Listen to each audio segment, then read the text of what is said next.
casi convencimiento que no fue un robo, fue algo mucho más complejo. Y el lunes nos vamos a juntar para cerrar un plan que perdure en el tiempo.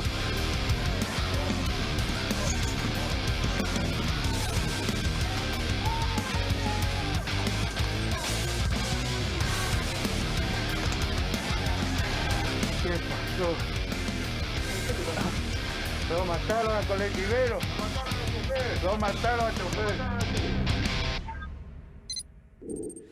Brutal.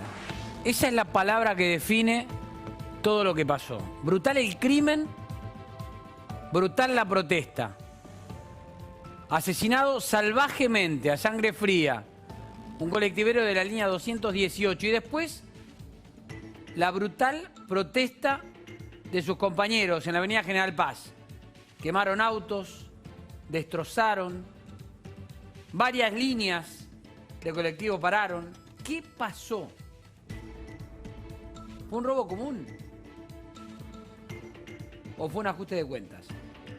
Nosotros juntamos información exclusiva que vamos a compartir con nuestro compañero, con Gabriel de Nicola. Gabriel, ¿cómo te va? Buenas tardes. ¿Qué tal, Fernando? Muy buenas tardes. Así como vos decís, un crimen a sangre fría. A esta hora de la tarde, la principal hipótesis que manejan los investigadores judiciales y policiales es que este homicidio se habría tratado de una venganza o ajuste de cuentas. Están investigando si el móvil, si el blanco de los asesinos era Pablo Flores, el colectivero asesinado, o si buscaban y querían matar a otro colectivero. Pero la hipótesis a esta hora de la tarde que están barajando los investigadores... Gabriel, sí. Vale decir, por esta información exclusiva que estás teniendo, sabemos que hablaste con altísimas fuentes de la investigación, se sabe que no fue un robo, se apunta a un ajuste de cuentas, pero puede haber habido una confusión en la víctima que se buscaba. Eso está en plena investigación, Fernando. ¿Por qué?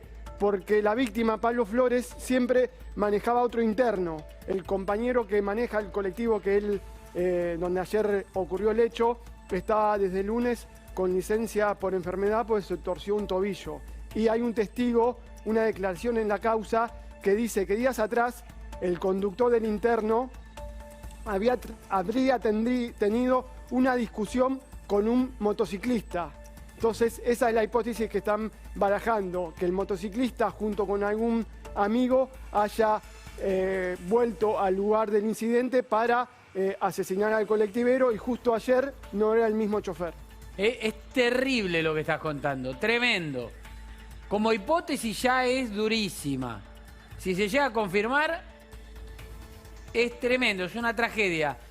Es la muerte de un colectivero asesinado a sangre fría y tal vez por confusión después de una venganza, de una pelea de tránsito. Increíble la historia de confirmarse esta hipótesis, ¿no? Así es, Fernando, terrible. ¿Y por qué descartan el robo en principio? Siempre hablando de hipótesis. Porque el asesino disparó directamente al chofer sin mediar palabra, no le dijo dame todo lo que tenés o esto es un robo. Directamente se paró en la ventanilla y disparó. 4 vainas hervidas encontraron los investigadores del caso. Así que ahora en plena tarea investigativa está la policía bonaerense y una fiscalía especializada en homicidios dolosos de La Matanza. A ver, entre otras cosas se está investigando esta pelea o esta discusión callejera de tránsito con un motociclista que puede haber sido el motivo del crimen y puede haber habido una confusión. ¿Bernie está directamente involucrado en esta investigación y en el tema? Así es, hoy fue a La Matanza, donde estaban protestando los compañeros de la víctima y otros colectiveros de otras líneas. Se reunió, le prometió que el lunes les va a presentar un plan de seguridad, porque los colectiveros le dijeron que más allá del móvil de este homicidio es imposible seguir trabajando así, que siempre tienen robos en los recorridos por los barrios de La Matanza. Entonces Bernie le prometió una reunión para el lunes y le va a presentar un plan integral.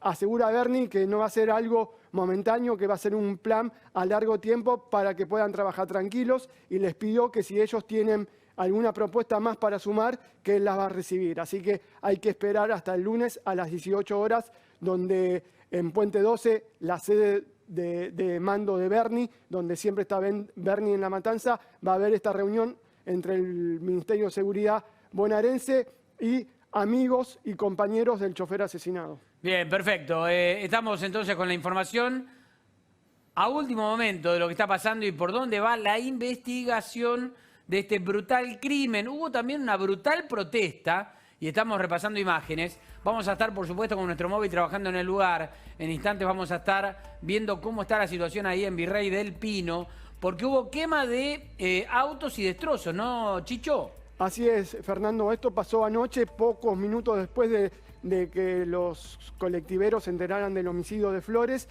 Fueron hasta la comisaría tercera de La Matanza, en Virrey del Pino. Protestaron, incendiaron autos que estaban incautados, secuestrados.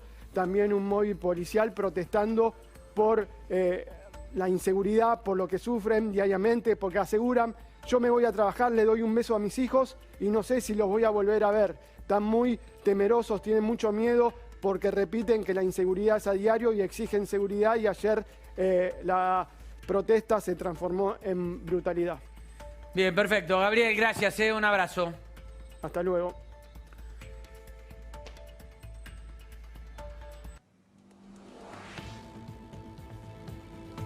Bueno, esto es Más Info y esta es la tapa de la tarde. Trump, positivo de COVID-19. Trump y su mujer, los dos positivos. Se sabe ya también que Biden, el otro candidato, dio negativo. Esta es información de último momento. Diego Laje nos va a estar ampliando esta situación.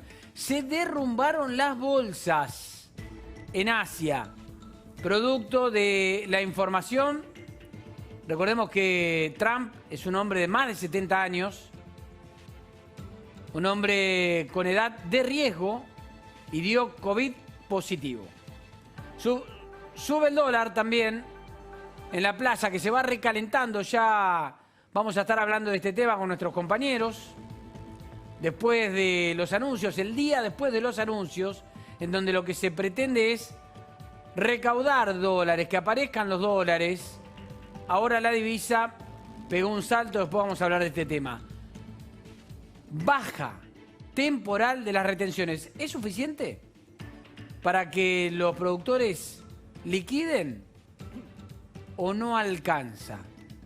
Vamos a estar teniendo la voz de los productores para contarles qué es lo que puede pasar el día después de los anuncios.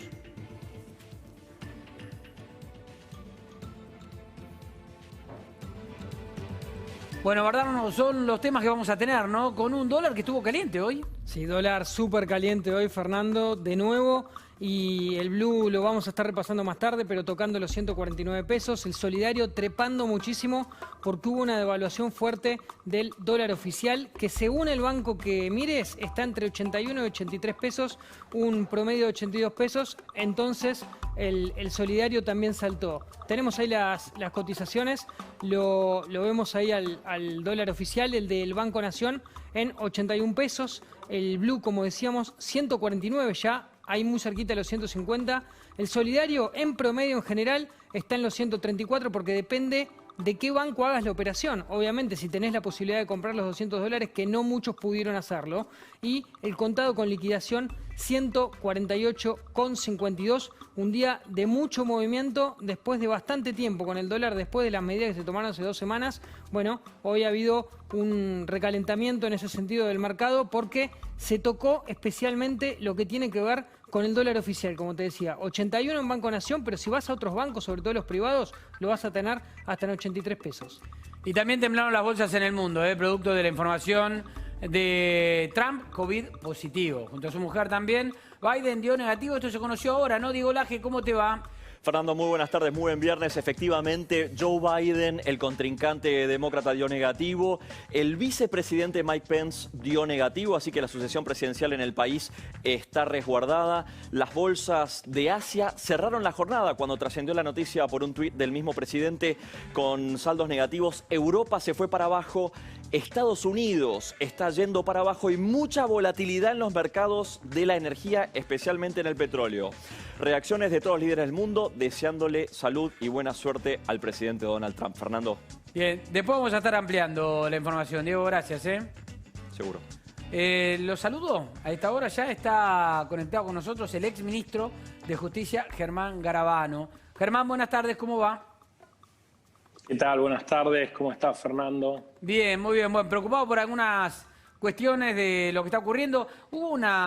Recrudeció la violencia con algunos episodios, la muerte del policía Roldán, lo que está pasando ahora del crimen que parece ser un ajuste de cuenta, pero no deja de ser un crimen violento en la vía pública, y sobre todo con lo que desde el gobierno se está intentando, que es un manotazo sobre la justicia, ¿no?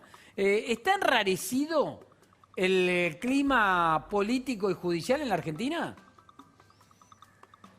Sí, lamentablemente en estas últimas semanas, a partir, por un lado, en materia de justicia, con estas ofensivas que se han hecho sobre estos 3 jueces, que se intenta y que se desplazó, al menos provisoriamente. Por otro lado, el ataque al Procurador General de la República y la media sanción de la Ley de Reforma Judicial, que es una ley que lo que hace es ampliar la cantidad de juzgados para poder colonizar o nombrar jueces cercanos, más que mejorar la justicia para la gente, ha generado ruidos o alteraciones en el sector judicial. Por otro lado, esto que señalás vos respecto a la inseguridad, una inseguridad creciente a partir de la delicada situación económica y social que atraviesa el país, la ausencia de clases, la ausencia de escuelas. Todo eso genera realmente una situación muy delicada y un mensaje muy confuso por parte del gobierno en relación a cuál es el mensaje frente a la delincuencia, ¿no? Lo mismo que le pasó al kirchnerismo, pero ahora se ve de nuevo también muy crudamente que no queda claro si realmente el gobierno está en contra de la delincuencia, si no genera de algún modo cierto apañamiento a esta situación. Lo vimos cuando fue la liberación de los presos, que también ha impactado en este crecimiento de la delincuencia que vemos y sobre todo el crimen violento. Así que me parece que sería bueno que el gobierno dé señales claras en materia de respeto a las instituciones y dejar de lado estas iniciativas de ataque hacia la justicia, clarificar una posición en materia de seguridad, de respaldo a las fuerzas de seguridad y de combate al delito, y tratar de dar señales políticas para el diálogo entre todos los argentinos y entre todos los sectores políticos para ver cómo salimos de esta situación, que es una de las más delicadas que hemos vivido en nuestro país en los últimos años. A ver, cuando hablamos de mensajes contradictorios, hablamos de efectivamente presos políticos, de tomas, ¿no? Para algunos fue un delito, para otros no fue un delito. Hablamos de la ministra de Seguridad, Frederick, diciendo y echando culpa a una policía, a la policía de la ciudad en este caso, de la muerte de otro policía de la federal, generando una grieta entre las fuerzas. Pero lo que yo quiero saber es esto con la justicia. Cuando hay mensajes contradictorios y cuando hay un mensaje muy diferente entre un gobierno y otro, ¿se desorientan también los jueces? La justicia ¿también se desorienta como le pasa a los policías y a la fuerza de seguridad? La verdad es que no debería. Se supone que la justicia, a diferencia de las fuerzas de seguridad que obviamente tienen un mando político al final del día, la justicia es un poder independiente que debe interpretar y aplicar la ley y el derecho, y en esto no debería haber cambios. Nosotros durante nuestra gestión no solo fue una posición política, sino que se lograron avanzar con varias leyes muy importantes en esto. Por ejemplo, la ley de víctimas, que le dio un lugar a las víctimas en los procesos penales y las puso con derechos para poder realmente no quedar revictimizadas y no sufrir más todavía las consecuencias del delito. Se generaron varias leyes como la ley de flagrancia, la ley de medidas de prueba especiales y otras leyes que permitieron realmente combatir el delito y la criminalidad organizada. Se pusieron en marcha una ley de ejecución penal que restringía las salidas de presos en delitos muy graves, delitos sexuales y realmente delitos de sangre. Entonces, eso me parece que la justicia debe aplicarlo más allá del cambio de gobierno, más allá que pueda haber algún juez más ideologizado, que siga más las teorías, si se quieren, abolicionistas de Zaffaroni, que es muy próximo a este gobierno. Creo que es importante que la justicia aplique la ley, que la justicia proteja a las víctimas y que en definitiva mande una señal clara a las personas que cometen delitos, que cometer delitos en Argentina tiene un costo. Germán, ¿cómo estás? Bernardo Vázquez. ¿Qué tal, Bernardo? Durante el gobierno de Mauricio Macri, en el que fuiste parte como ministro de Justicia, se decidió el traslado de 3 jueces puntuales, que son los que están en el tapete en algún sentido. Hablamos de Castelli, de Bruglia y de Bertuzzi, a lugares en los que ustedes creían había que cubrirse vacantes de manera urgente. Pasó lo que pasó, el kirchnerismo decidió que volvieran a sus cargos de origen y ahora la Corte tomó una decisión aceptando el per saltum. ¿Cómo ves la situación en sí? Sobre todo porque, digo, en su momento un ejecutivo tomó una decisión, de repente llega otro, lo cambia. ¿Es imposible así tener una justicia activa? Me parece que esto vos señalás es incorrecto, lamento puntualizarlo. En realidad el Ejecutivo no impulsó ni técnicamente tomó esta decisión. Los únicos que pueden pedir su traslado de un tribunal a otro son los propios jueces. Hace muchos años que se ganó, y hay fallos y hay garantías constitucionales, la inamovilidad de los jueces. Ningún poder ejecutivo, ni el Senado, ni nadie debiera poder mover a un juez del lugar donde está, que es lo que está haciendo ahora el kirchnerismo. Nosotros no hicimos eso. Lo que sucedió en aquel momento fue que muchos jueces, no solo estos 3, sino que fueron alrededor de 15 o 20, y pensemos que en las últimas décadas fueron más de 60 jueces, los que piden ellos su traslado a un determinado tribunal cumpliendo determinados requisitos, y es el Consejo de la Magistratura, después de un proceso bastante complejo, el que decide que ese juez sea trasladado a ese lugar que pidió. Y lo único que hace el Poder Ejecutivo en eso es dictar un decreto que homologa ese pedido del juez aprobado por el Consejo de la Magistratura, con lo cual no fue nuestro gobierno el que los movió, sino que fueron ellos los que pidieron esa situación. Ahora, Germán, y hoy, lamentablemente, sí tenemos un gobierno que los está moviendo. Lo que pasa es que, ¿qué es lo que dice el kirchnerismo? Cuando el kirchnerismo dice que el macrismo fue el que los movió, porque lo que interpreta el kirchnerismo es que el pedido de movilidad que hicieron los propios jueces fue, digamos, a partir de un pedido del macrismo, y lo terminó efectuando efectivamente el Consejo de la Magistratura, controlado por el macrismo en aquel momento. Esto es la interpretación que hace el kirchnerismo. Está bien, pero el kirchnerismo sabemos que tiene una facilidad para crear relatos a su medida, a medida de sus necesidades, y sobre todo sus necesidades de impunidad y de control de la justicia, que siempre lo aleja de la realidad. El Consejo de la Magistratura en aquel momento, de nuevo, el macrismo tenía, o el Juntos por el Cambio, tenía 3 representantes, es decir, el resto eran abogados, jueces, legisladores de la oposición, con lo cual esto es inexacto. En realidad, ese traslado que pidieron los jueces fue resuelto conforme el reglamento por un Consejo de la Magistratura muy heterogéneo, donde incluso nuestra posición era de más debilidad de la que tiene hoy el kirchnerismo, sí, dentro del Consejo de la Magistratura, con esa mayoría que logró con la diputada Camaño, que es la que habilita este proceso de correr a los jueces de su lugar, violando, yo creo, el principio de inamovilidad de los jueces, que es una garantía central. Las 2 garantías de los jueces son que no se les pueda bajar el sueldo y que no se los pueda sacar del tribunal donde están. Y lamentablemente hoy el kirchnerismo ha avanzado contra las 2 garantías. Por un lado, redujo las jubilaciones, no le ha aumentado el salario a los jueces, generando que muchos jueces honestos, probos, con muchos años se vayan, se jubilen. Y por otro lado, ahora moviendo a los jueces que son incómodos. ¿Por qué esto no se hizo sobre los casi 60 jueces que fueron trasladados y se eligieron estos puntualmente? El caso de Bertuzzi, incluso originariamente, fue trasladado por Cristina Fernández de Kirchner. Entonces, ¿de qué estamos hablando? Es decir, fue la propia Cristina Kirchner quien movió a Bertuzzi de La Plata a la capital federal. Y ese es uno de los decretos que se deja sin efecto. Germán, pero aparte hay una decisión, en aquel momento los traslados fueron validados por la Corte. ¿Esto es así? Sí, es cuando en ese momento se había aprobado una ley, que era una ley muy importante y que hubiera mejorado mucho la justicia federal, que era la transferencia de tribunales orales criminales a federales. Se necesitaban más tribunales federales para juicios de corrupción, de drogas, de trata de personas y menos para criminalidad común porque se habían transferido delitos a la Ciudad de Buenos Aires. Esa ley, cuando se hace este traspaso de tribunales orales criminales a federales, la Corte saca una acordada 4 y dijo, a partir del caso Nisman, dijo, los jueces nacionales para ser federales necesitarían un acuerdo nuevo del Senado por esta distinción entre los jueces de la Ciudad de Buenos Aires y los jueces federales.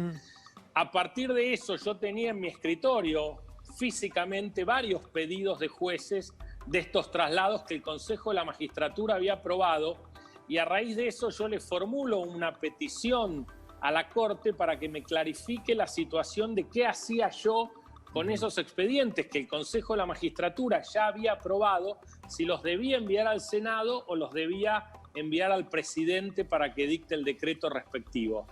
Y la Corte me respondió que esos casos que yo le consulté, ya sea porque era entre jueces nacionales o porque era entre jueces federales, ninguno de esos necesitaba un nuevo acuerdo del Senado.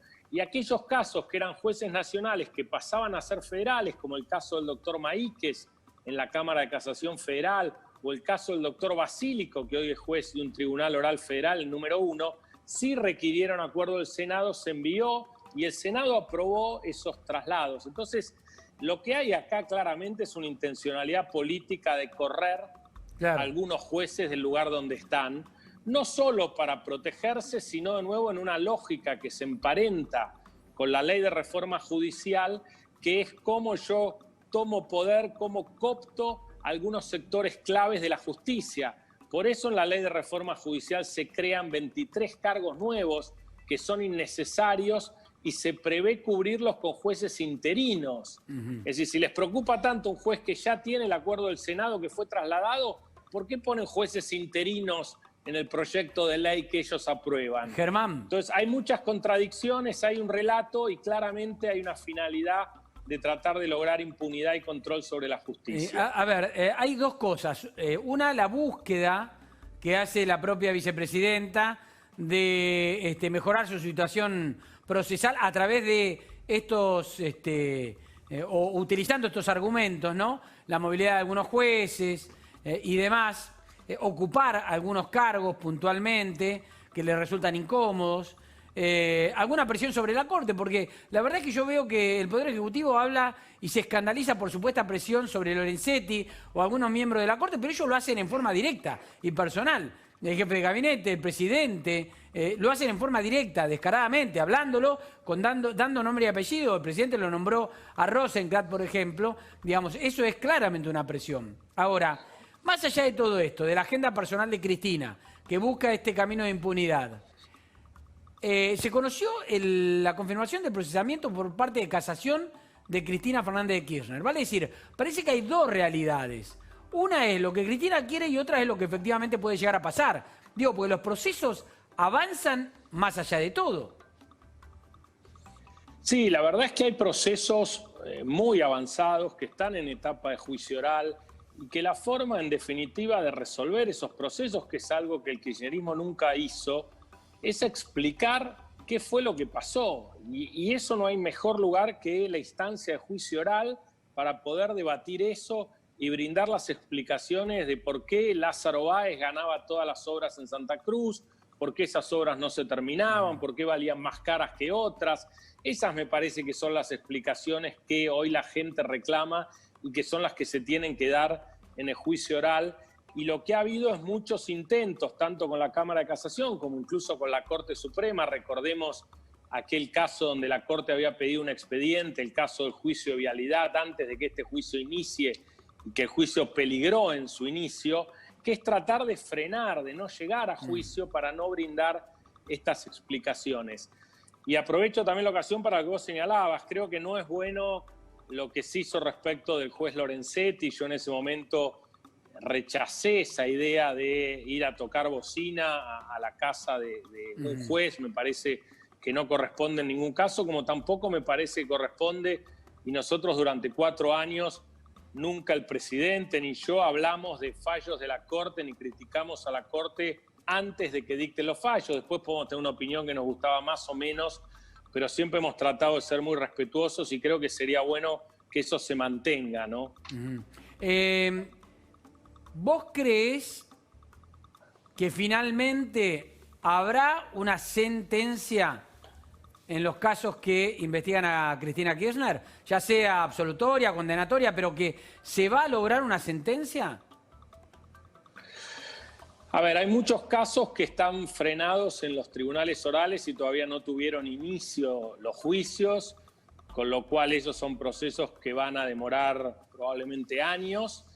El juicio que se está llevando adelante de la obra pública también es un juicio que tiene previsto audiencias durante mucho tiempo, con lo cual yo creo que recién a finales del año que viene eventualmente podría haber una sentencia en ese primer juicio. Y bueno, como decís vos, ya sea de inocencia o de culpabilidad, y esa es también un poco la asignatura pendiente que tiene la justicia. Nosotros por eso hemos pedido de trasladar estos tribunales orales criminales a federal y otras medidas de prueba como los juicios unipersonales y otras reformas que hicimos en Justicia 2020 que son para tratar de agilizar los procesos, ¿no? Porque aún en estos casos nosotros vemos que los procesos tardan años y una vez que dicte la sentencia eventualmente un tribunal oral está la Cámara de Casación y luego está la Corte, ¿no? Pensemos que creo que la Cámara de Casación ya el año pasado confirmó la condena del ex vicepresidente Amado Boudou, rechazó el recurso extraordinario y todavía hay una queja pendiente en la Corte Suprema hace aproximadamente un año que no ha sido resuelta. Entonces, lamentablemente los procesos en Argentina demoran muchísimo tiempo y ahí sí creo que la justicia en general tiene una deuda pendiente con la comunidad. Germán, como impulsor en su momento de Justicia 2020, como bien lo decías recién, y ex ministro de Justicia, primero, ¿qué opinás de la reforma judicial en líneas generales? Y si te consultaron, porque en algún sentido se abrió el juego a diferentes sectores para participar, no sé si a vos te consultaron como ex ministro. A ver, sobre el proyecto de ley no, y la verdad es que antes de que ese proyecto sea enviado al Congreso de la Nación, no se consultó. De hecho, el presidente Macri, me consta, fue en su momento, conversó con Alberto Fernández sobre la posibilidad de dialogar y llegar a consenso sobre una reforma judicial. Lo mismo, al menos, Rodríguez Larreta.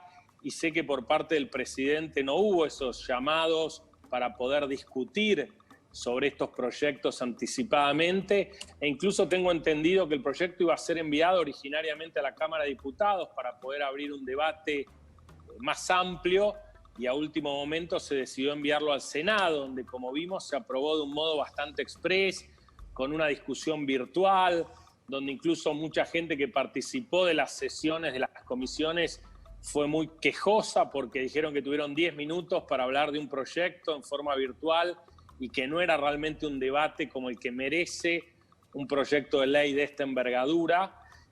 Así que lamentablemente no se abrió el diálogo cuando las posibilidades de abrir un diálogo sobre este tema tan sensible estaban. El proyecto es muy malo, es un proyecto que atrasa.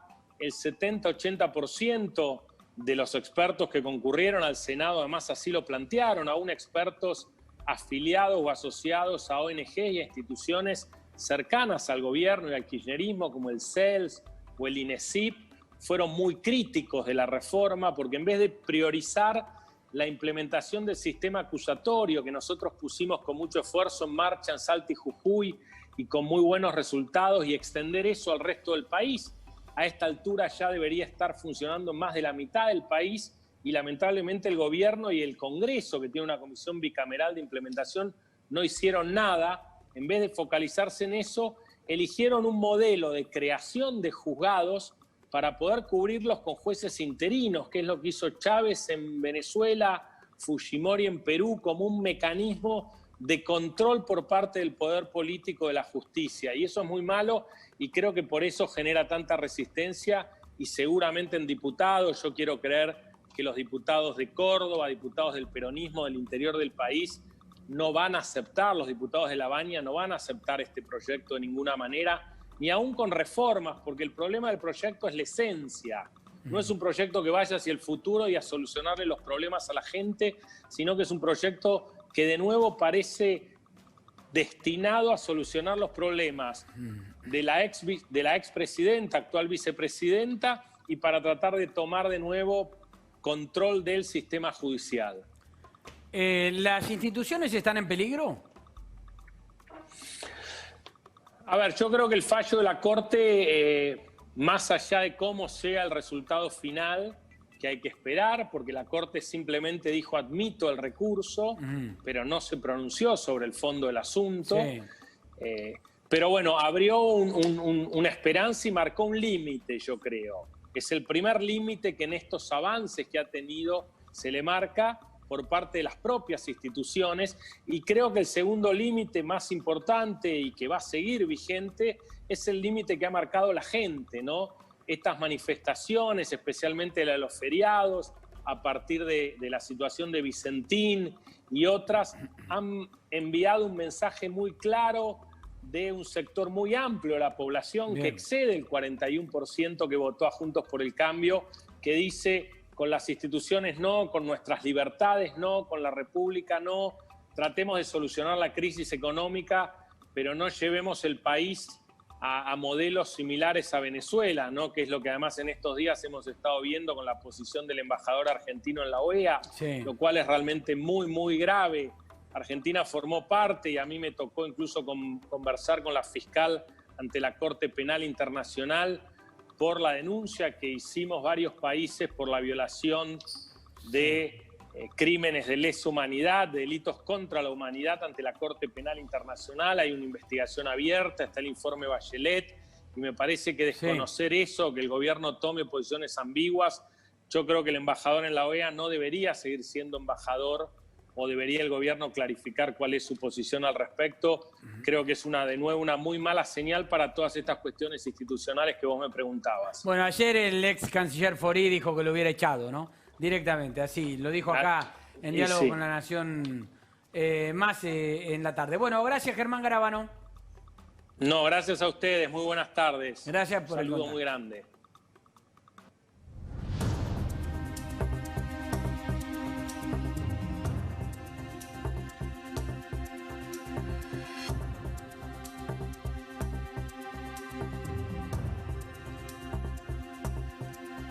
Kicillof aislado preventivamente. Axel Kicillof fue aislado por haber sido contacto directo con un caso positivo de COVID-19. El gobernador de la provincia de Buenos Aires cumple con aislamiento preventivo por haber estado y haber sido estrecho contacto de una persona que dio COVID positivo, uno de sus asesores. Está aislado él y está aislada la secretaria de Comunicación. Así es, están aislados los principales referentes del equipo de Kicillof, todos los que estuvieron con este asesor. Ya ha pasado con otros casos en Provincia de Buenos Aires, también en Ciudad, en Nación, de tener que aislar obviamente a todo el equipo más cercano de ese contacto que tuvo COVID-19, así que en esta ocasión le tocó a Axel Kicillof, que por lo que entendemos no tiene síntomas, que se encuentra trabajando con normalidad, pero que va a tener que estar aislado. Va a tener que estar aislado él y parte de su equipo por haber sido contacto directo y estrecho de un caso de COVID-19 dentro del equipo.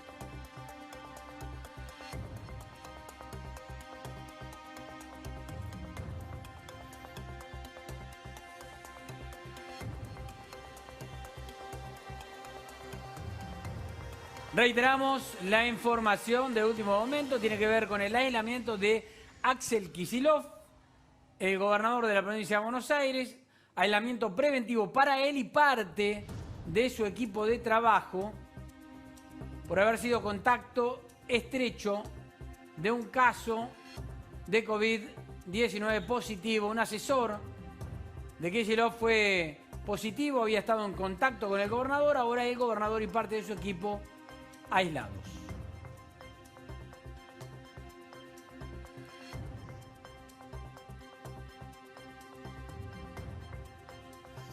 Bueno, ustedes saben que la preocupación últimamente del aumento de contagios se da en el interior.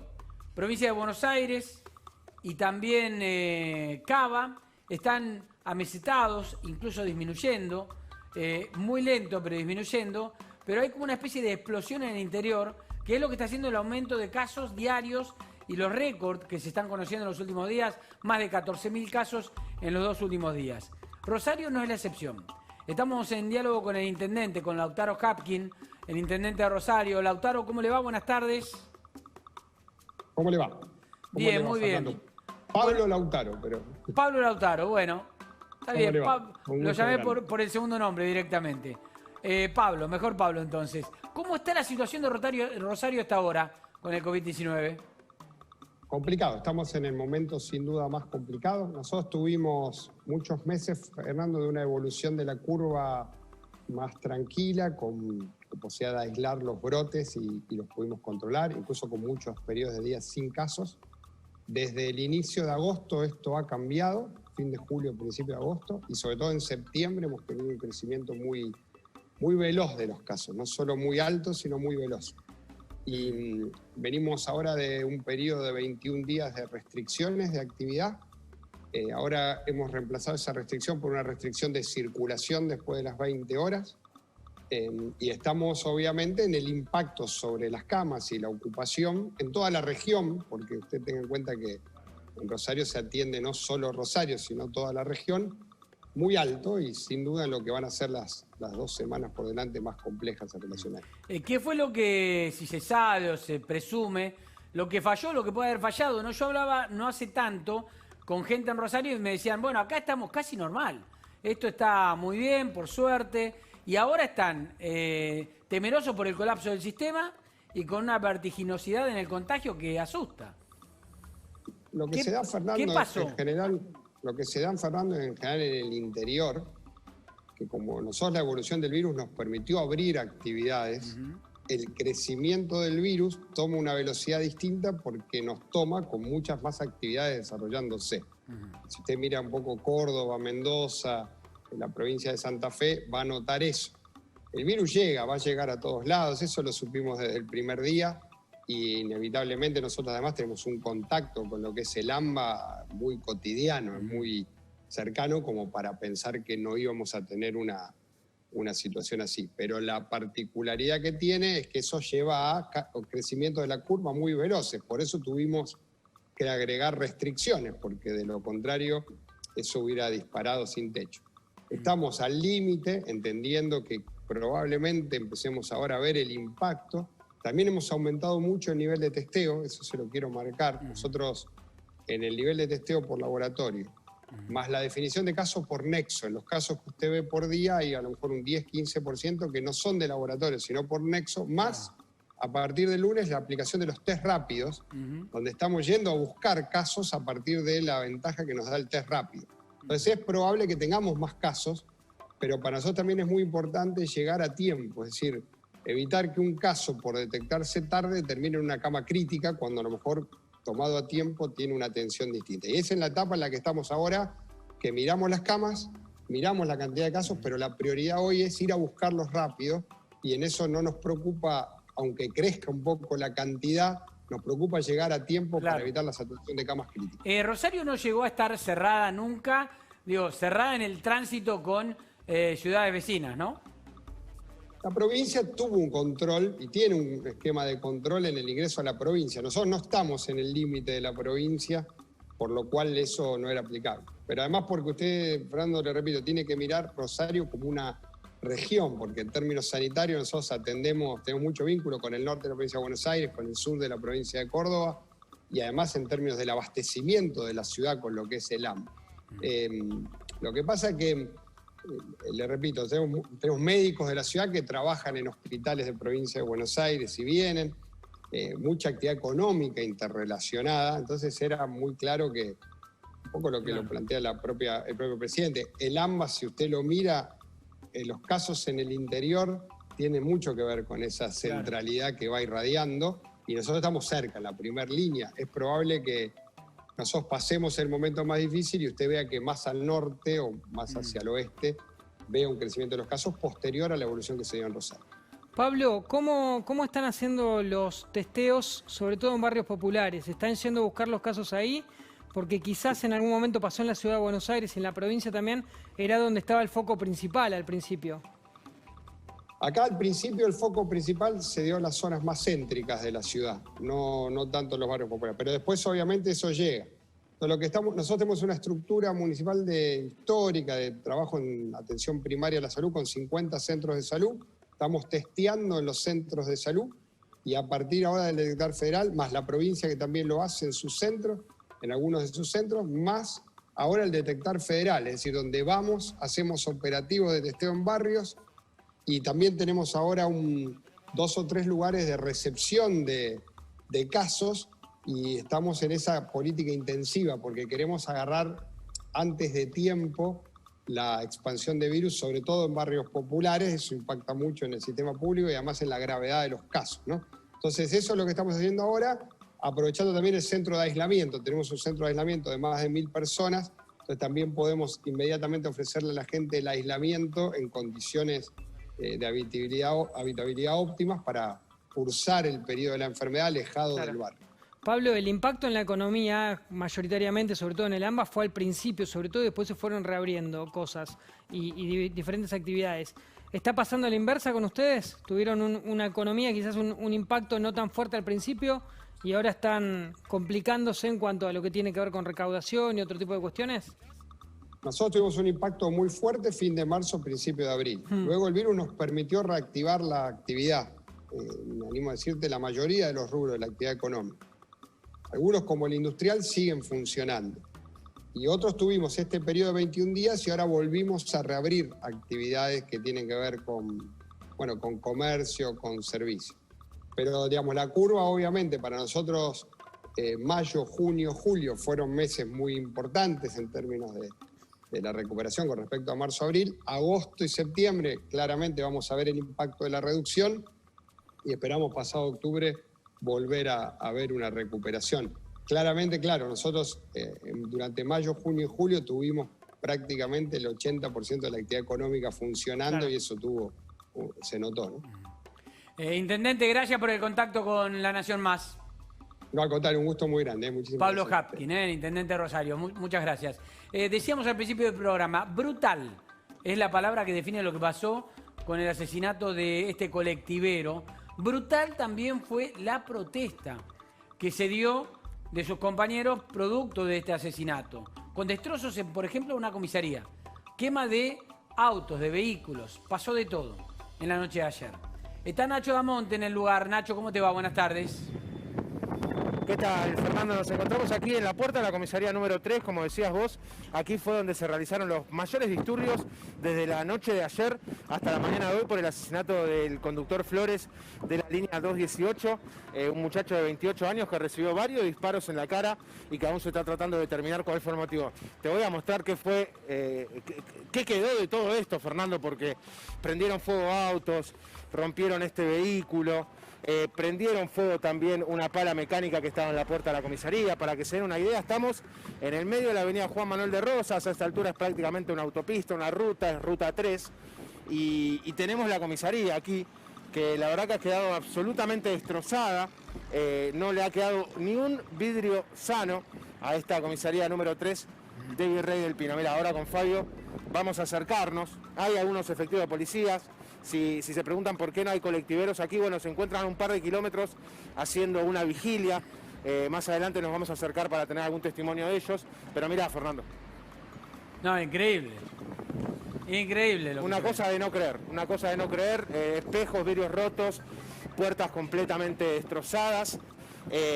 Por supuesto que está lleno de hollín, lleno de tierra, lleno de piedras también, toda la cercanía de la comisaría. Y bueno, las novedades en lo que al caso refiere, son muchas las hipótesis de qué fue lo que pasó con este chofer de colectivo, porque es que le dispararon sin mediar palabra, aparentemente de un vehículo blanco, va una persona que le pegó varios disparos en la cara y lo mató en el acto. Algunas fuentes del caso hablan, primero, podría ser un ajuste de cuentas, una venganza, porque el chofer no debía estar de turno, tampoco debía estar manejando la unidad que estaba conduciendo, sino que estaba conduciendo otra unidad en un horario distinto al que le toca a él. Y incluso también hace minutos nada más, fuente de la investigación, me comentaron que no descartan que sea un crimen pasional, que tenga que ver con la relación o con alguna relación que tenía el chofer del 218 con alguna mujer y por eso habría existido un ajuste de cuentas. Todo esto está siendo investigado por la Fiscalía aquí de Virrey del Pino. Lo cierto es que el paro de colectivos son 40 líneas interurbanas de aquí de La Matanza y del oeste de la provincia de Buenos Aires que están sin funcionar. Te digo, recorrimos toda la ruta 3, todo el Metrobús y no hay colectivos y hay muchas personas que no están teniendo cómo volver de sus casas o de sus trabajos. Claro, además la consecuencia, ¿no? Parecen, a ver, un solo tema sobresalir más o menos claro en esta investigación, que es que no fue motivo de un robo. No hubo robo, de hecho. No fue un robo y no fue al voleo. Y no fue al voleo. No, claramente habrían ido a buscar a este hombre de 28 años, que falleció en el acto luego de que la unidad se descontrolara y chocara contra un paredón.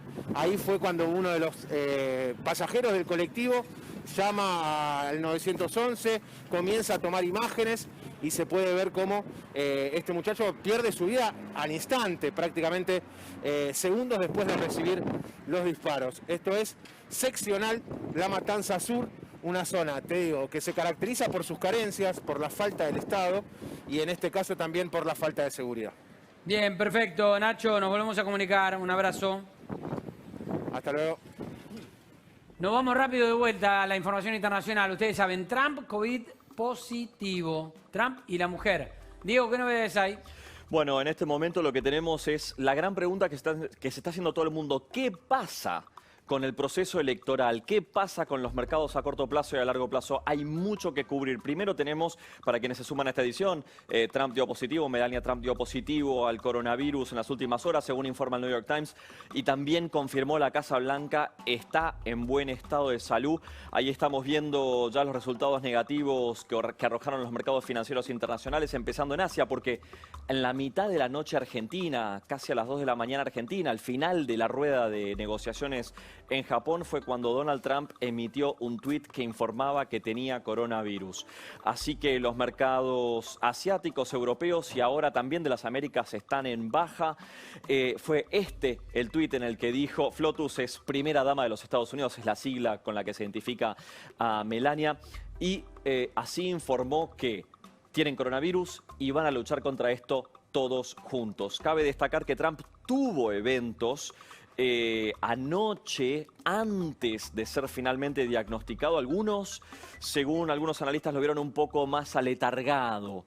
Pero lo cierto es que en este momento la agenda del presidente Trump está totalmente, por supuesto, aislada y congelada. ¿Dónde está la campaña? Nadie sabe. Lo que sí se sabe es que, como dije hace instantes, Joe Biden y su mujer dieron negativo al hisopado.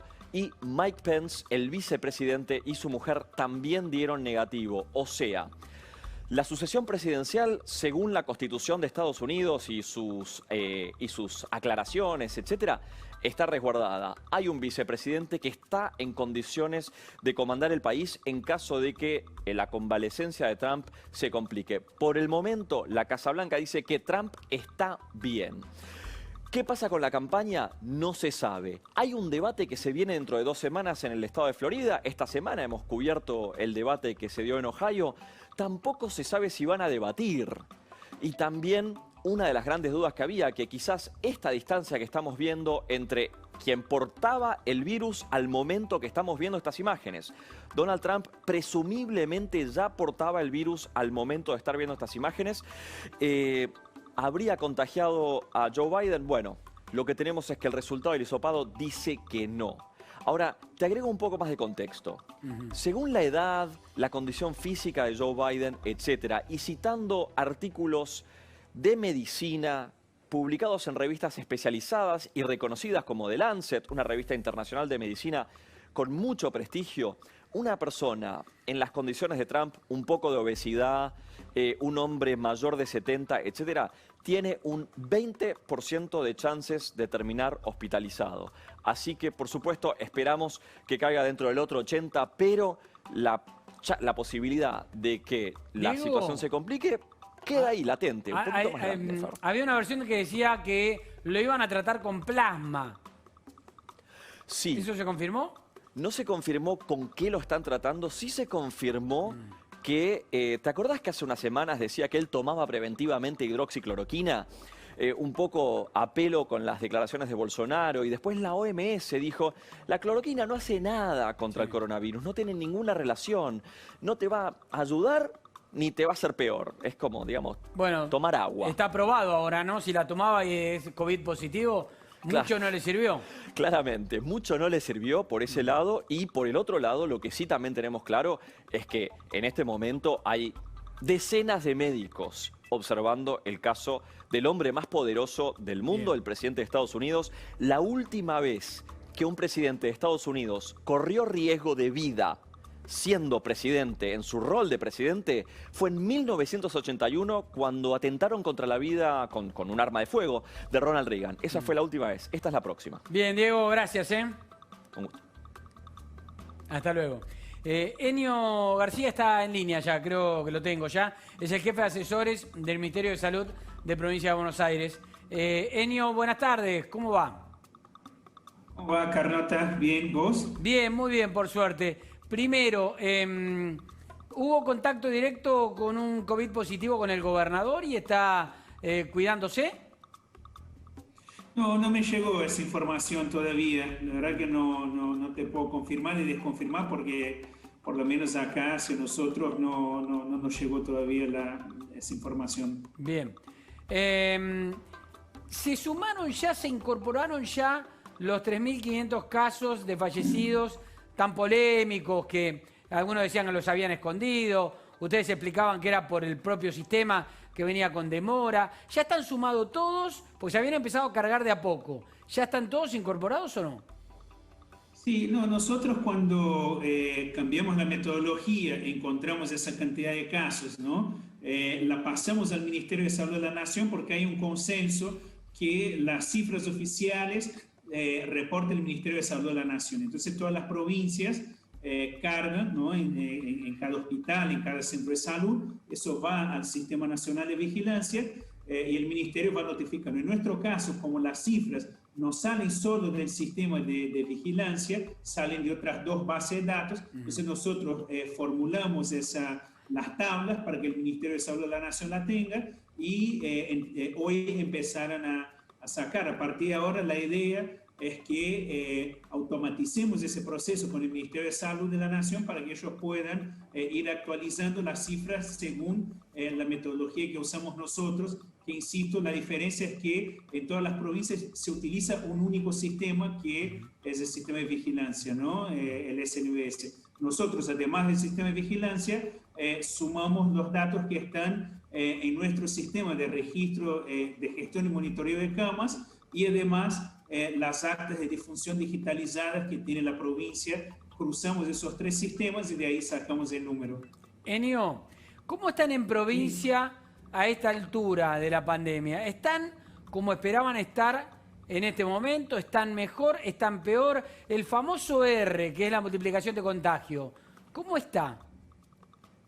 Sí, en realidad nosotros pensábamos que íbamos a estar en términos de tendencia parecido a lo que estamos ahora. ¿Qué quiero decir? Que saliendo el invierno, ¿no? Que uno sabe que es la temporada de mayor contagiosidad para los virus respiratorios, no por una cuestión del virus, aclaro, sino por una cuestión más que nada nuestra, de cómo nos portamos en el invierno, por ahí estamos en lugares más cerrados, ¿no? En el verano, bueno, cuando salimos de esa temporada, se va abriendo, se va a lugares más ventilados, una disminución, una baja en la curva. Efectivamente está pasando, es una baja, por lo menos en lo que es el AMBA, muy moderada, pero al final se empieza a ver el descenso de los casos. En el interior de la provincia una situación totalmente distinta, venía muy controlada la situación en el interior de la provincia.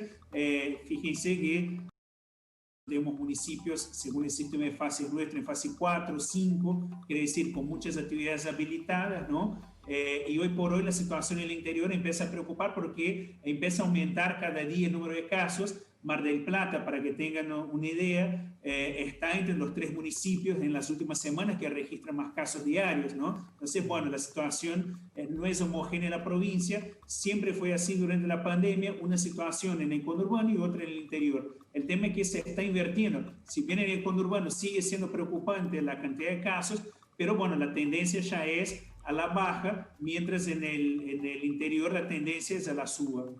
Esto es porque se manifiesta como una especie de mancha de aceite que empieza en el AMBA y empieza a expandirse primero en el interior de la provincia, después en las provincias vecinas y así por todo el país.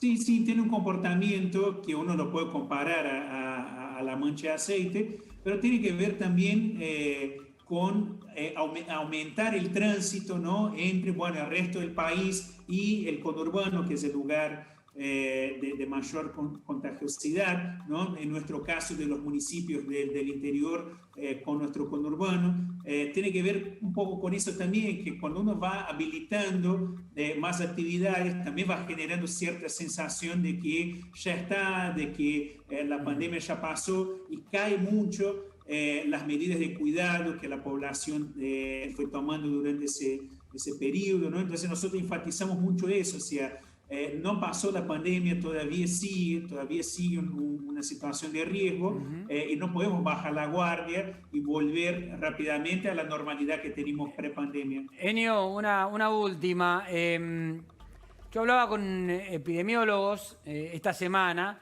y ellos me decían que según la experiencia internacional, sin duda esto va a bajar, pero sin duda también va a haber un rebrote. Dicen que no es tan difícil entender que esto va a ocurrir. ¿Ustedes tienen pensado y medido cuándo puede darse ese rebrote en la Argentina?